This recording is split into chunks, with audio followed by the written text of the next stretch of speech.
Timanena zoona zobisika kwa anthu. Ndife ofufuza odzipereka odziyimira pawokha ochokera ku mayiko 180.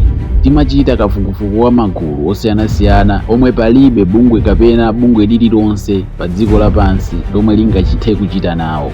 Mavuto apa dziko lonse lapansi ndi choonadi choopsa chomwe chakhudza dziko lathu lapansi, ndipo posachedwa liwonongekeratu. Mwatsoka anthu ambiri lero lino sadziwa za chiopsezo chomwe chikubwera. Pa November 12, 2022 pa msonkhano wapadziko lonse wa pa intaneti, vuto lapadziko lonse, kupulumuka kwathu ndi mu umodzi, kunaonetsedwa zolosera za nyengo motengera masimu athu. Tsopano tikudziwa tsiku lenileni limene dziko lapansi lidzawonongedwe komanso matsoka achilengedwe mene adzachitikire. Lipoti la nyengo ili ndi zotsatira za zaka 26 zogwira ntchito mwakhama ndi anthu ambiri odzipereka, asayansi, akatswiri ndi ofufuza odziyimira okha. Nyengo ya Cerberus ikupeza mphamvu tsiku lililonse. Ndizodziwikiratu kuti ngati sitichitapo kanthu, anthu onse adzawonongeka.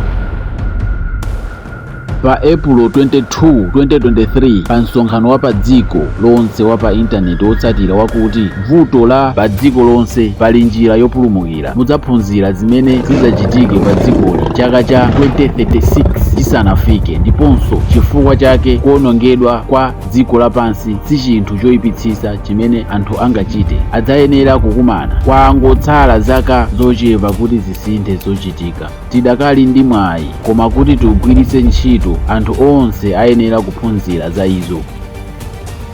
Masiku ano tsogolo limadalira kusankha kwa aliyense, ndipo kusankha ndikosavuta kusunga moyo pa dziko lapansi kapena ayi. Kuti mupewe zoopsa komanso kudziwa zomwe mungachite kuti mupulumutse anthu, lowani nawo ku International Online Forum Global Crisis There is a Way Out pa April 22, 2023 nthawi ya 3:00 GMT. Lowani nawo, falitsani uthenga okhudza foramoyi pa ma platform onse, pa ma media onse. Aliyense ayenera kudziwa za foramoyi. Tsamba lovomerezeka la Creative Society International Project creativesociety.com.